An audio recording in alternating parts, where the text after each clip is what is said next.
Welcome to the Court of Hyrule. Today I've been summoned by someone named Mido, citing general inadequacy and lack of respect for who he is. We will hear the evidence, review the testimony, and render a final judgment.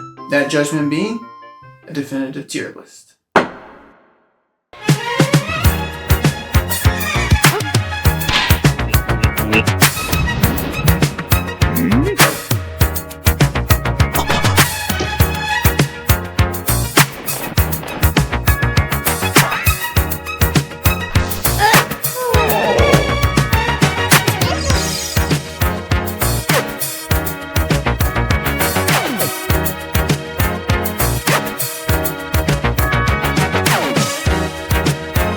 Let's start things off with the greatest of them all, the Great Deku Tree. Seriously, just one of the best openings to a Zelda game. He brings the player into the game with just the craziest of backstories of what's going on, and in such detail. Like, he's just been watching, just peering his eyes over the tree line, just with a box of popcorn and just enjoying it. Like, Triforce of Power did what? Just having a great time. And now he enters the feud after all this time, and it's like, we've got to save Hyrule. And then he's like, yeah, I need some help. I've actually got a lot of problems inside. Has Link go into his stomach, literally, for one of the greatest starting dungeons in a Zelda game, I would say. And one of the greatest first bosses, Queen Goma. Like, one of the most scary and terrifying entrances, probably for any Zelda game, where you just walk in and there's literally an eyeball. Cinematic zoom in as it turns and looks directly at you and then starts scurrying across the ceiling. Like, come on. That's absolutely crazy. Definitely gave some of us nightmare fuel as kids. Without his magical treeness sticking around forever and amazing stories and kicking off the game with a truly heart-wrenching grayscale death, we wouldn't have the Kokiri Forest as we know it in Hyrule, as we know it in Ocarina of Time. So we've got to give the Great Deku Tree S tier. Hands down, not even a problem. Next up, let's just go ahead and talk about Navi here. Now, I know Navi gets a lot of hate. After that, we'll go up and talk about Saria. She's great. She's kicking off introductions with the Yahoo to Link. Like, come on.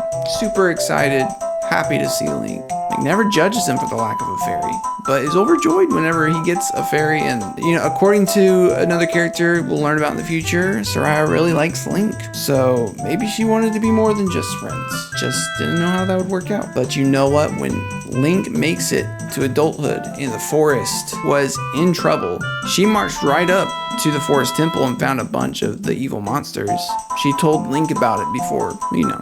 But then, rightfully adorned as the sage of the forest temple, destined to live in separate worlds from Link, heartbreaking, she grants Link the forest medallion, and just a great story of a long-lost friend trying to do the right thing when times are tough and crazy monsters are in your forest temple. You know, just trying to save the forest when no one else was around to step up.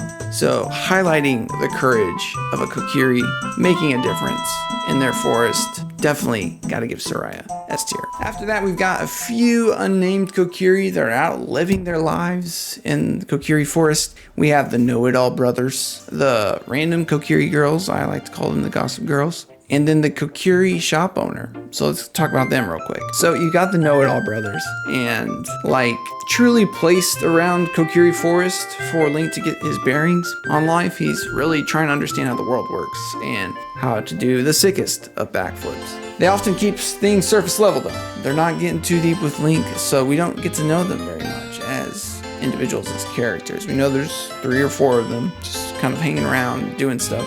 So for that, I slot them in at B initially. But oh wait, when terror strikes Kokiri Forest in the adult Link timeline, you know what they do? Absolutely nothing. They hide in their little forest huts and they're too scared to put their knowledge to any good use. And so they cowardly await a hero. You know, Saria doesn't even know how to do backflips or how to Z-target or anything like that. And yet she's out there doing her best. She doesn't know where the swords are hidden. She doesn't know how to use a map, but she's out there putting her life on the line. And so for this, I'm moving you down to C tier. Sorry, like, I don't appreciate the lack of courage there. Gossip Girls, they don't do a whole lot.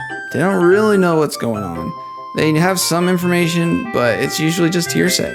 They don't really add too much. They just kind of hang around. the forest, keeping an eye on things, and not even doing a great job at that. So I'm not being quite as annoying as our other friend hanging out down there in D tier. I think they qualify to keep Navi company down there. So we're just gonna take those gossip girls and move them down to the D tier. I think that's fair. Lastly of the unnames, we have a legend. One of a kind, masterful, plump, and quite short, the Kokiri shopkeeper. Now, this guy has to have calves the size of Deku nuts, because this guy is so short he has to hop up and down all day long to attend to his customers, making sure that they have the best of experiences no matter what. So I don't know how the Kokiri economy works. Honestly, in a few of his items, maybe a little overpriced, if considering you can go out and just grab them. But this guy nails the price of the Deku shield right on target. I mean, there is not a single other store in all of Hyrule offering this item, capable of reflecting and deflecting enemy attacks. As young Link, he essentially has a monopoly on his hands, and all he requires is 40 rupees. He can literally charge Link an arm and a leg, set up an evil mafia with Mido, price control, and just like require people to pay exorbitant amounts of rupees to see the Great Deku Tree. And yet he maintains his sense of virtue and morality and requests a mere 40 rupees. And, you know, that only takes Link a few minutes going around and kind of performing simple tasks in the area. Also, introducing us to the greatest shop music of all time. And lastly, supplying Link with a way to defend himself in nearly every scenario in the game. Shout out to the Fire Bats.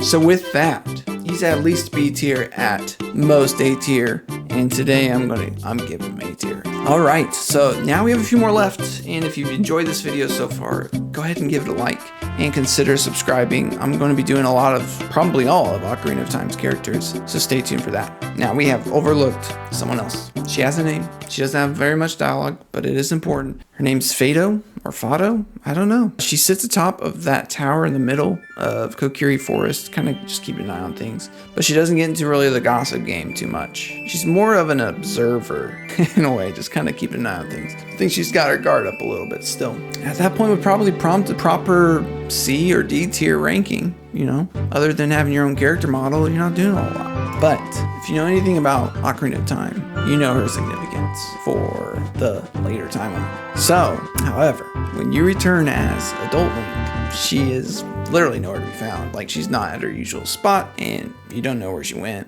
until you do one quest, and that's for the big Goron sword. So in the middle of that quest, you're doing tasks for a bunch of different people trying to get the material that you need to make the big sword. And when you return to the Lost Woods, looking for a guy named Grog, this guy, you're looking for him to give him some medicine that I think he was needing. Instead, you find Fado, and she essentially says, oh yeah, that guy isn't here anymore.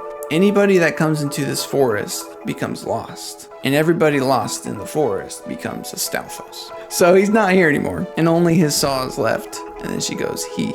Then you just give her the medicine. Like, what else are you gonna do? You're like, well, I'm here. I have 4 minutes or whatever to get here. Here's the medicine. And she asks if Link is going to become a Stalfos as well. And then creepily laughs. Like, in the craziest of foreshadowing events, she is 100% right in that. Like, because Link goes from Ocarina of Time and does end up becoming a Stalfos, as we know from Twilight Princess, which is wild, creepy, and also fascinating. Like, who or what is Fado truly? A Kokiri imposter, or like a forest spirit that can see the future? I don't know. A tier, 100%. Like, come on. That is the craziest. I'm a big fan of Twilight Princess, so let's talk about Grog real quick. He became a Stalfos, as far as we know from Fado. But rather than include him here, he's really in Kakariko Village more, and so I'll save that for a different video. But if you wanted to include him here, I'd say probably like B tier. Like, he's fine right there. He's a part of a little quest. He kind of sits around as a creepy looking dude, and he already looks like a Stalfos halfway, so not surprised. So let's talk about that other group of the forest. You've got Kokiri kids, and then you've got the Skull kids. Let's bring them in. Now, definitely not quite as iconic as Majora's Mask's Skull Kid S tier, but what you do have is a seemingly harmless character when you cross paths with them as a kid. They're playing the Lost Forest song, whatever. They're just hanging out. They're fluting around. They're dancing. You can talk to one of them with the mask on and get pieces of hearts. Fine and dandy. But the moment you show back up as an adult, they turn hostile. And they aren't having it. If you try to talk to them, a text box appears, but they say nothing. It's freaking creepy. Neat. I'm going to leave them at B tier. Interesting, nothing too crazy, but unique. So speaking of a sub-character that lives in the shadow of a greater counterpart, literally and kind of figuratively, we've got the Deku Tree Sprout. The Sprout shows up after you defeat the Forest Temple, and he's like, yo, thanks for breaking the curse so I could be freed. And he goes, guess what? You're not Kokiri, you're a Hylian. Just like shatters Link's world. Probably, I don't know, you might have figured. Turns out, Gossip Girl Great Deku Tree had even more stories to tell before he gruesomely turned all gray. So yeah, crazy story, right? Link, your mom was fleeing a crazy fire from the Hylian War before Princess Zelda and the King took over. I don't know where they are on the other side of that. I don't know. But Link's mom was gravely injured, and the Great Deku Tree could tell Link was going to be a baller and save the universe. So he took him in, and Link's mom ends up passing away, but Link was raised as a Kokiri at that point. So because of that, Link's going to be in the Hyrule video. Stay tuned for that. So the Sprout just shot up out of the ground and started spitting more stories, just like his predecessor, his ancestor. So yeah, for that, I like it. He's added some good context. I'm going to throw it there in the A tier. Now, there leaves one left. Where do you put Mido, the guy that started all of this? He's probably one of the most despised characters in the Zelda franchise or of the forest, and Link's arch-Kokiri nemesis. His name is Mido. This guy has got the defensive side hop abilities of like an all-pro left tackle in the NFL, and also is the pride and prejudice of Kokiri Forest. This guy looks down upon Link the moment he sets eyes on him with all of his might, calling him Mr. No Fairy. Like, how dare you? And not a real man, because he doesn't have a fairy, and is literally just the most jealous Kokiri for attention and love, and questioning why Link is Saria's and the Great Deku Tree's favorites, and saying that the Great Deku Tree's death was Link's fault. And for all of that slander and hate, rightfully deserves to go into D tier, if that's where the story stopped. But that's all in the young Link timeline. Truly actually traumatizing and reminds me of 3rd grade. But when Link returns as an adult, he finds Mido guarding the Forest Temple. Again, much like a professional lineman. Props to him. Only when Link plays Saria's song, he says that he knows that only Saria's friends know that song, and as such he says adult Link reminds Mido of him, obviously referring to young Link. So one thing to note is he went with Saria to the Forest Temple. He was trying to help. Kudos to him. Know-it-all brothers, like, actually get out there and try something. And when they got there, Saria's like, hey, guard the door. Kind of the wrong decision, but okay. Maybe Saria wanted to be the sage all to herself. Fair enough. Mido's kind of a jerk. But all that to say, the true character transformation comes after the Forest Temple. Because when you go and talk to Mido as Link, you see how much he has been thinking about the past 7 years. And after Link informs Mido that Saria is not returning, he says, oh, I see. Saria won't ever come back. I made a promise to Saria. Like, if Link came back, I would be sure to tell him that Saria had been waiting for him. Because Saria really liked. Hey, you! If you see him somewhere, please let him know. And also, I'm sorry for being mean to him. Tell him that too. And with that, we see the greatest in like true character development, I think, out of all the Kokiri and probably out of the whole game. Just a true redemption of a character that was so despised by us, and rightfully so, but finds a change of heart, and even as a forest spirit, human thing. And last we see of Mido is him chilling with another goated character. We'll talk about him in another video. King Zora at Lon Lon Ranch, just sitting in their fields during the festivities at the very end of the game due to the fates of their loved ones. So showing a true change of heart and grief felt by Mido. So with that, I grant Mido the rank of S tier. I'll see you in the chat about that one. So with that, give the video a like and subscribe for more. Next up, Lon Lon Ranch. So thanks for sticking around. I wanted to add this at the end. Yes, Navi deserves D tier. Don't at me with your compassion for this fairy. Navi shows up from the Deku Tree, calls Link lazy, always telling him to listen, and yelling hey every other minute. You'll be mid-boss fight, right? Trying to swap out your bow, and then out of nowhere, listen! What? Tell me about some very noticeable weak spot on the boss that you're very aware of, and you're trying to get to your bow to even hit the weak spot. She's telling you to listen and trying to tell you about it. Or the classic, watch out! As the Stalfos is literally already piercing your heart with its jagged blade. Yeah, thanks. Appreciate that. At least the pink fairies will bring you back to life. Navi will just watch you perish and die. Create a whole nother timeline for a different Link to travel. It's getting real messy. And then of course, you literally get to the final boss battle. And she's like, oh yeah, my bad. I probably should have taught you how to Z-lock on your own, but I've just been doing it for you for the past 7 years. So oops, looks like you'll just have to fight without it. Like every other enemy in the game is honed in on Link. Z-locked all out of their mind. No fairies required. But the moment Link loses Navi, he's helpless. Wild. That's on you, Navi. And one last thing. Spoiler alert. If you haven't played this game, the greatest game of all time. But at the end of the game, literally the end, when all is said and done, she just freaking takes one look at Link and freaking leaves. Nothing said, no words exchanged. Takes one last look at young Link